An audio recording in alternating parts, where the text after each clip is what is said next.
Келгениңиздерге рахмат.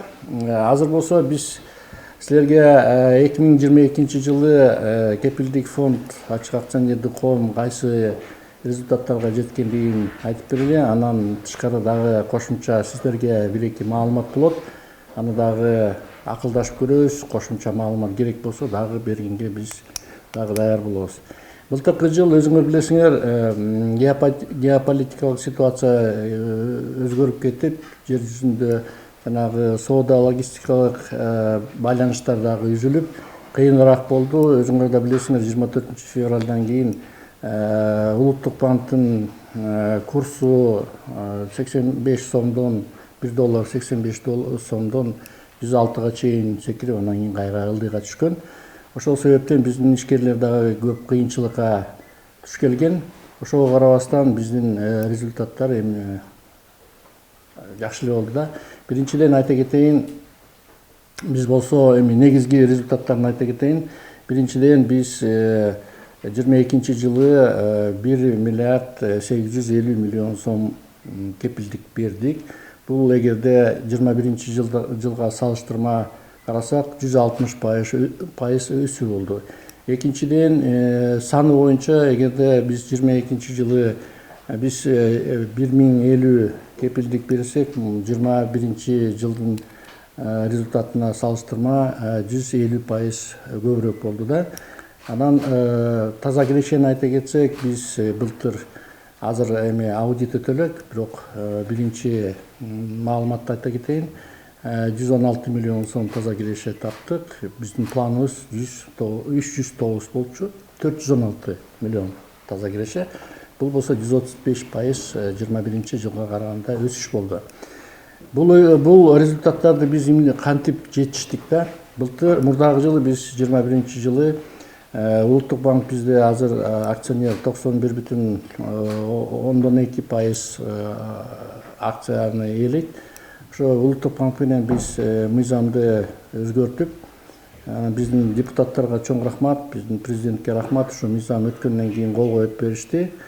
Анын артынан биз портфелдик кепилдик бергенге мүмкүнчүлүк болду, ипотекалык кепилдик бергенге мүмкүнчүлүк болду. Ошол себептен биз сентябрь, октябрдан баштап жана портфелдик кепилдиктерди бере баштадык.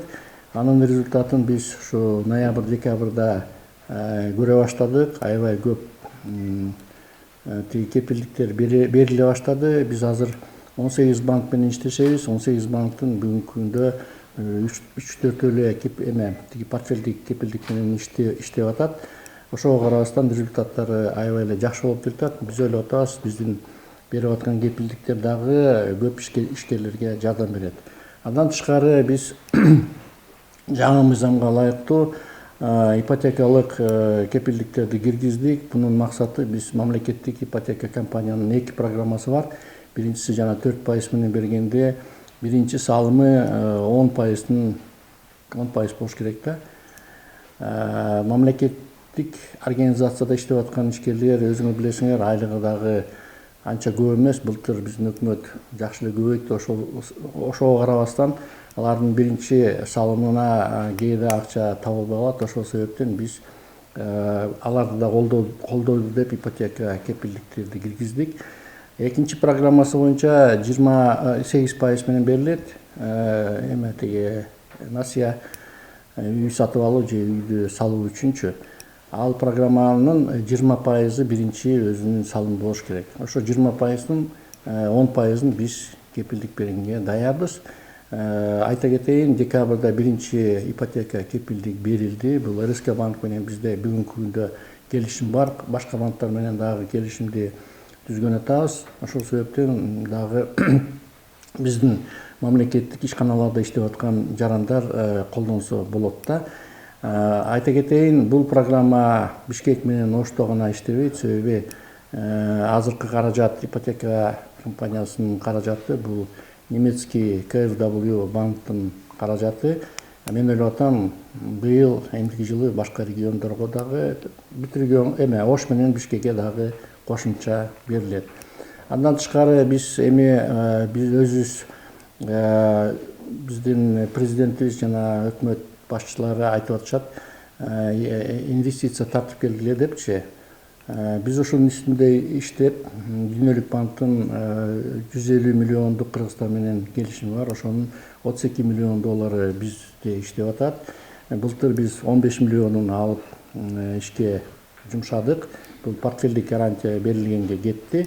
Быйыл калган 17 миллион долларды дагы алып биздин ишкерлерге жардам бергенге жумшайбыз. Андан тышкары биз эми өзүбүз дагы өсүш үчүн көп тармакты ачтык. Айта кетсем, мына биз изилдөө жүргүздүк. Бул биздин жеке ишкерлердин ситуациясы кандай болду, алардын экспорттук потенциалы кандай болуп атат деп изилдөө жүргүздүк. Бул айта кетсек, финанс уюмдардын арасында, Кыргызстандын финанс уюмдарынын арасында биринчи жолу болгон изилдөө. Муну биз силерди дагы чакырып презентация кылганбыз. Эгерде мына азыр бул жерде организаторлор менен сүйлөшүп атам, эгерде силер кааласаңар, биз дагы изилдөөнү ушул жерде же башка жерде дагы силерге кеңей маалымат бергенге даярбыз. Бул болсо биздин сайтыбызда орусча, англисче, кыргызча ачык доступта бар. Эгерде кааласаңар, биздин специалисттер адрестерин берет, силер алып колдонсоңор болот да. Андан тышкары биз буга кошумча жана международный стандарты качества деген бар, ISO 9001 менеджмент качество управления деген, аны дагы өзүбүз киргиздик. Бул дагы биздин өзүбүздүн ишкерлердин салымы. Көп компаниялар көбүнчөсү эле консультативдик компанияларга келишим түзүп, аларга заказ берип иштетип атат. Биз болсо өзүбүздүн ишкерлердин деңгээлин көтөрөлү жана өзүбүз көп нерсени жаза алганда мүмкүнчүлүгүбүз болгон үчүн өзүбүз эле жазап атабыз. Андан тышкары дагы көп результаттар болгон. Мына биз былтыр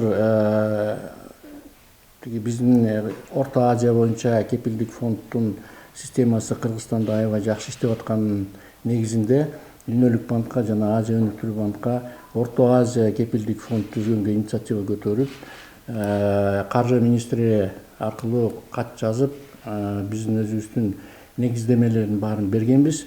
Ошо биз мына изилдөөнү өткөрүп атканда Азия өнүктүрүү банктын өкүлү Канакпан Лао Арая деген страновой директор бар. Ошол айтты, Азия өнүктүрүү банкы ушул маселени иштей баштады. Мүмкүн биз ойлоп атабыз, мунун результаты бир 2 жылдын тегерегинде чыгат го. Себеби оңой маселе эмес муну иштетиш үчүн. Андан тышкары биз өзүбүздүн банктардын, партнерлордун санын көбөйтүп атабыз. Бүгүнкү күндө айта кетсек, бизде 18 банк менен келишим бар. Алар бизге кепилдикке заявкаларды берип атат. Андан тышкары 2 өнүктүрүү фондусу, бул Орус-Кыргыз өнүктүрүү фонд жана Өзбек-Кыргыз өнүктүрүү фондусу менен иштеп атабыз. Жана 3 микрокредиттик организация менен иштеп атабыз. Ушул негизги результаттар.